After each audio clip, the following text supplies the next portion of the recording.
हाय, मेरा नाम है उपासना और आप देख रहे हैं द ललन टॉप का डेली फाइनेंशियल बुलेटिन खर्चा पानी। Brought to you by Punjab national bank, भरोसे का प्रतीक।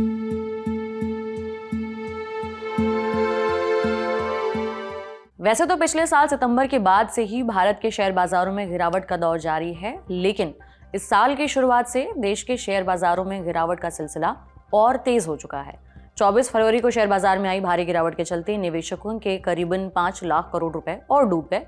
आप जानकर हैरान होंगे कि इस साल शेयर मार्केट में जारी गिरावट के चलते शेयर बाजार में पैसा लगाने वालों के इतने नुकसान हुए हैं कि ये पाकिस्तान और बांग्लादेश की टोटल जीडीपी से भी ज्यादा है। आज के खर्चा पानी में हम भारत के शेयर बाजार में जारी गिरावट के बारे में विस्तार से बात करेंगे।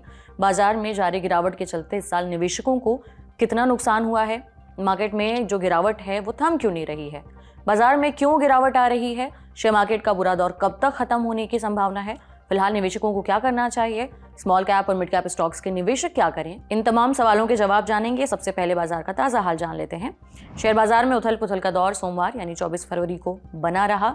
सोमवार को सेंसेक्स और निफ्टी दोनों में बड़ी गिरावट आई। बीएसई का सेंसेक्स करीबन 856 अंकों की गिरावट के साथ 74,454 के लेवल पर बंद हुआ। निफ्टी भी 242 अंकों की गिरावट के साथ 22,553 के लेवल पर बंद हुआ। सेंसेक्स अपने ऑल टाइम हाई से करीबन 13% और निफ्टी करीबन 14% नीचे आ चुका है। 8 महीनों में ये पहला मौका है जब दोनों शेयर बाजार के इंडेक्स इतना ज्यादा गिर चुके हैं। शेयर बाजार में गिरावट क्यों जारी है, यानी दलाल स्ट्रीट पर मचे घमासान के पीछे कारण कौन से हैं बड़े वाले। इंडिया टुडे की एक रिपोर्ट में कहा गया है कि भारत के शेयर मार्केट में गिरावट के पीछे कई कारण हैं, खास तौर से विदेशी संस्थागत निवेशकों यानी एफआईआई का भारतीय शेयर बाजारों से पलायन।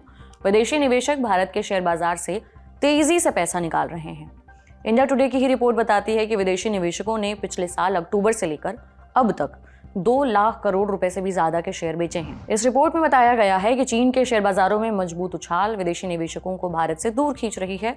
दुनिया भर के निवेशक चीन और जापान के शेयर बाजार में इन्वेस्टमेंट बढ़ा रहे हैं। अक्टूबर से अब तक भारत के शेयर बाजार की मार्केट वैल्यू करीबन 87 लाख करोड़ रुपए घट चुकी है, जबकि चीन के शेयर बाजार का मार्केट कैप 150 लाख करोड़ से भी ज्यादा बढ़ गया है।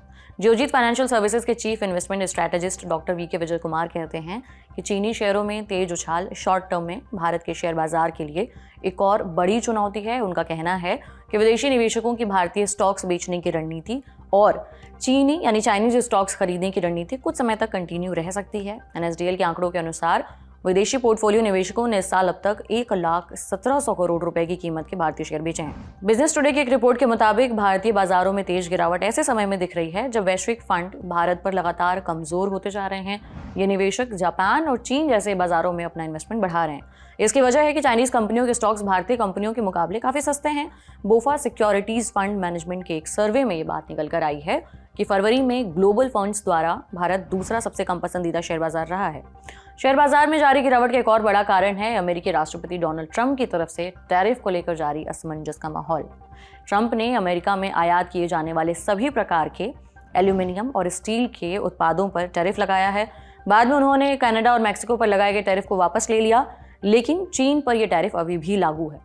उन्होंने ये भी कहा है कि अगर कोई देश अमेरिका के सामानों पर ज्यादा टैक्स लगाएगा तो जवाब में अमेरिका भी उन देशों के सामान पर ज्यादा टैक्स वसूलेगा। बाजार में गिरावट थम क्यों नहीं रही है, इसे और अच्छे से समझने के लिए हमने प्रॉफिट मार्ट के रिसर्च डायरेक्टर अविनाश गोरक्षकर से बात की। सुनिए। बाजार को अनसर्टेनिटी कभी भी पसंद नहीं होती है। जब से ट्रम्प साहब आए हैं तब से टैरिफ को लेके काफी एग्रेसिव उनके स्टेटमेंट्स और कमेंट्स आ रहे हैं और यही कारण है कि मार्केट्स को पता नहीं अभी अगले दिन क्या होगा, उसके बाद क्या होगा। तो अनसर्टेनिटी जब भी आती है तभी बाजार में एक बिकवाली का माहौल आता है। जैसे कि आज का सत्र देखिए तो आईटी और बैंकिंग, ये 2 बड़े सेक्टर में बहुत भारी बिकवाली आपको देखने को मिली है और मार्केट काफी जोर से टूटा है, ऑलमोस्ट 1% डाउन है। सबसे बड़ा कारण जो है वो मुझे लगता है जो पहले भी था और अभी भी है, वो बेसिकली करेंसी को लेके। देखिए जब तक एफआईआईज अपना स्टॉक्स इंडिया में बेचने जाएंगे और एग्जिट करेंगे इंडिया को, तब तक हमारी करेंसी थोड़ा प्रेशर में रहेगी।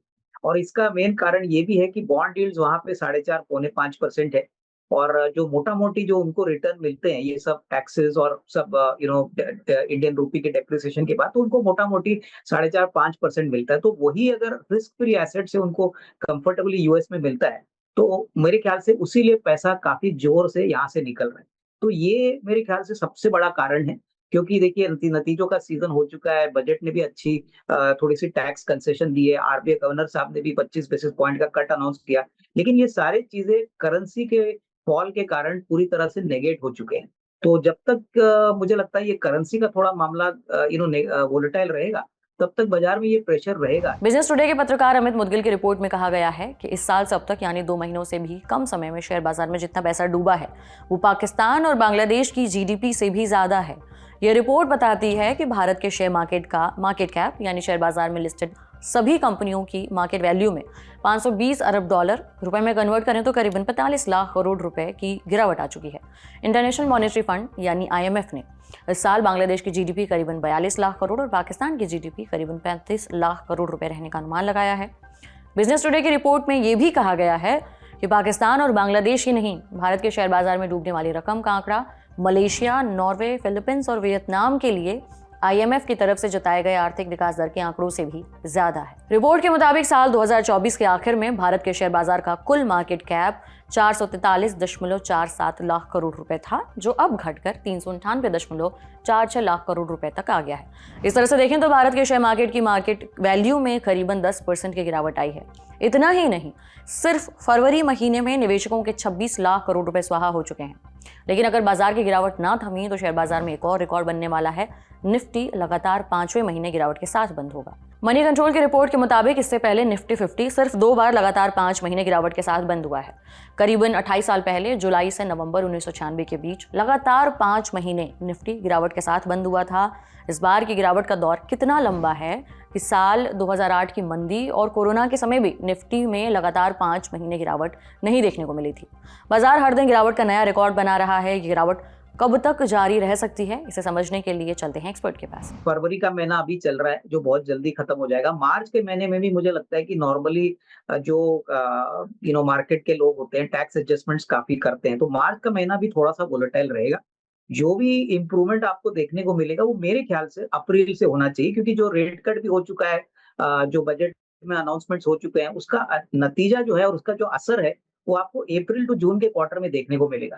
तो कहीं ना कहीं मेरा अंदाजा है कि मार्च भी एक वोलेटाइल महीना रहेगा। पॉसिबली अप्रैल के फर्स्ट और सेकंड वीक से आपको थोड़ी बहुत स्टेबिलिटी देखने को मिल सकती है। वित्त वर्ष 2024 की पहली तिमाही में मिड कैप और स्मॉल कैप शेयरों ने लार्ज कैप के मुकाबले बेहतर प्रदर्शन किया था, लेकिन बाजार में जारी इस बार की गिरावट के दौर में मिड कैप और स्मॉल कैप स्टॉक्स ने निवेशकों को संभलने का मौका नहीं दिया है। स्मॉल कैप और मिड कैप और शेयरों की पिटाई से निवेशक परेशान हैं।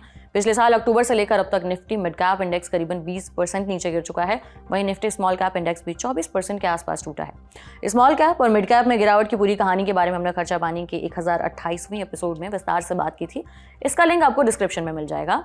लेकिन फिलहाल मिड कैप और स्मॉल कैप निवेशकों को क्या करना चाहिए, इस बारे में हमने मार्केट एक्सपर्ट से राय ली है। सुनिए। देखिए, मिड कैप और स्मॉल कैप्स में हमारा मानना है कि सारी कंपनीज में ऐसा कोई बड़ा प्रॉब्लम नहीं है। काफी ऐसी कंपनीज है जहाँ पे ऑर्डर बुक अच्छा है, जहाँ पे प्रमोटर की विजिबिलिटी और काम काफी अच्छा है। इंडस्ट्रीज में भी ये बहुत अच्छा काम कर रहे हैं।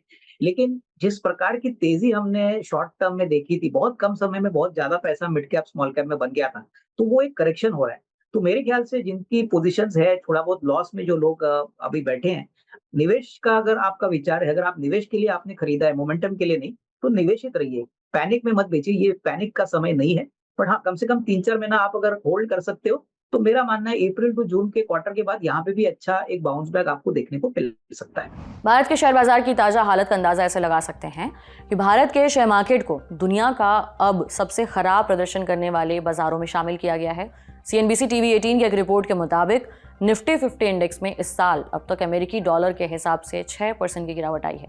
इस साल की शुरुआत से अब तक निफ्टी थाईलैंड और फिलीपींस के बेंचमार्क इंडेक्स के बाद सबसे ज्यादा गिरा है। थाईलैंड का मार्केट 10% और फिलीपींस का मार्केट करीबन 7% गिरा है। क्या सबसे बुरा समय आना अभी बाकी है? रिटेल इन्वेस्टर्स को क्या करना चाहिए, ये जानने के लिए हमने एक्सपर्ट का रुख किया। देखिए, पहली बात तो अगर किसी को निवेश भी करना है, क्योंकि हम समझते हैं कि जब ये सारे लोग नेगेटिव होते हैं और सारे लोग कहते हैं कि अभी खत्म सब कुछ, तभी से बुल मार्केट शुरू होता है। तो मेरे ख्याल से देखिए, खरीदने का टाइम तो है, बट आपको अगर 100 रुपए आपके पास है तो 25 रुपए या 20 रुपए लगाइए, थोड़ा सा इंतजार करिए, क्योंकि मार्केट वोलेटाइल है। हो सकता है कि आपके खरीदने के बाद मार्केट वापस थोड़ा गिरे। तो मैं कहूंगा कि थोड़ा थोड़ा टुकड़ों में खरीदने की कोशिश करिए। और ज्यादातर लार्ज कैप स्टॉक, जो बड़ी कंपनियां हैं, जैसे बैंकिंग में हो गया, कैपिटल गुड्स में हो गया, ऑटो में हो गया, इंफ्रास्ट्रक्चर में लगा, इसके ऊपर पहले नजर रखे, क्योंकि मिड कैप और स्मॉल कैप में जो गिरावट आई है वो भारी गिरावट आई है। मुझे लगता है वहां पे थोड़ा सा संभलने के लिए थोड़ा समय ज्यादा लगेगा। तो मेरे ख्याल से थोड़ा निवेश जरूर आपको सोचना चाहिए, क्योंकि अच्छे लेवल्स पे मार्केट आया है, बट इसका मतलब ये नहीं कि पूरा पैसा एक शॉट में लगे। आज के लिए इस बुलेटिन में इतना ही। इसे लिखा था हमारे साथी प्रदीप यादव ने। आप अपनी राय कमेंट बॉक्स में जरूर दें। अगले एपिसोड तक अपना ख्याल रखें और देखते रहिए द लल्लन टॉप। शुक्रिया।